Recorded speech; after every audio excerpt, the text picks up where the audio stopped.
actually made these last night for a barbecue with some friends and it was a big success.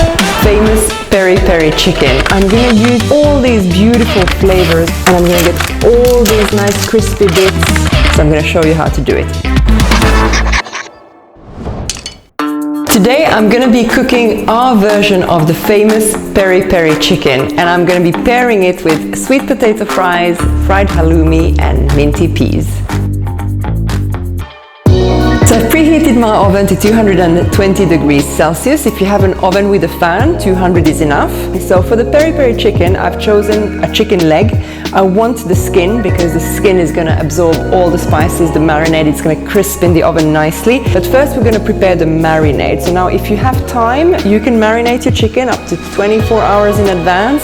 But here at Hello Chef, we like to do things fast and make it easy for you on a weeknight dinner. So I'm going to show you how to do it. Just lots of spices here. So I'm going to need some onion powder, garlic powder, some red vinegar for acidity. I'm going to add in the smokiness from the smoked paprika, a little bit saltiness from the soya sauce. And soya sauce is great for color as well. And I'm going to continue with some honey. Some spicy sriracha sauce. So if you're cooking this for your children, you might omit the sriracha sauce completely. So I'm going to add some chipotle, also spicy, and I'm going to top it all up with some Worcester sauce. Good mix. I'm going to make some quite sharp slits into the chicken. So I don't go all the way, but I can feel the bone. And then it's time to toss the chicken into the marinade. And I love using my hands. And I'm gonna make sure that the marinade goes also in the slits. All right, I'm gonna put these on the oven tray. So here goes. I'm gonna put these chicken legs on my oven tray. I've lined it with paper, again, just to reduce the mess. I'm gonna take all the marinade from the bottom of my bowl and just pour it on top of the chicken. I'm gonna sprinkle them generously with some salt and off to the oven they go.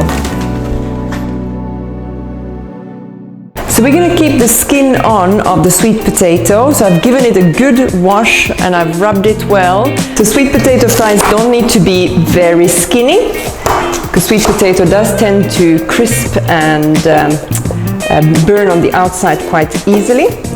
So the first step is to coat them with some vegetable oil. The next step would be to add the cornstarch. I'm going to sprinkle salt. I suggest you could do this on 2 trays, separate trays, is to keep them quite separate from each other. So they start roasting instead of like taking humidity from each other and kind of steaming. So I actually made these last night as a side dish for a barbecue with some friends and it was a big success. They've got enough space around them and we'll stick them in the oven for about 30 minutes.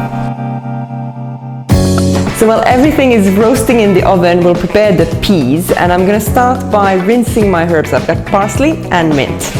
For the mint, I'll actually remove the leaves from the stem. For the parsley, on the other hand, I'm just going to roughly remove the stems, chop the parsley quite finely and the mint leaves as well. Our herbs are ready, so let's start by cooking the peas in the butter. So the butter is nearly melted and we can add the peas. I don't want to stir too much, I don't want to make mushy peas. So this literally needs 2 minutes and I'm going to toss in all the herbs. I'm going to season my peas lightly with some salt and some pepper. And here it is, ready. So I'm going to cut the halloumi into quite chunky slices and heat my pan, medium-high heat. I'm going to add in the halloumi. I'm going to reduce the heat just a little bit because I want them to have enough time to start having that melting feeling. So the halloumi needs about 2 to 4 minutes per side. Again, you need to make sure when you're frying them that you're not keeping them too close to each other. So the liquid has the time to evaporate nicely and it can get this beautiful golden color. These are beautiful. They look like they've been on the barbecue, just like a peri peri chicken would be. And the next step is to make the peri peri sauce. So for the sauce, I'm gonna use all these beautiful flavors on the baking tray, and I'm gonna add in my mayonnaise straight onto here.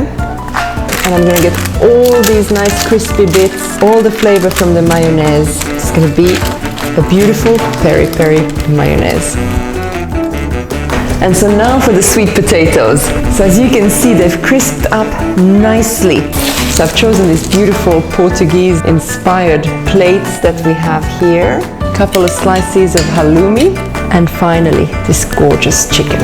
So the halloumi can be nicely drizzled with some lime juice. And finally we crown the dish with this beautiful peri peri sauce and a lime wedge. I hope you love our version of the famous peri peri chicken. For more chicken recipes from all around the world, you can click here. But for now, bon appétit!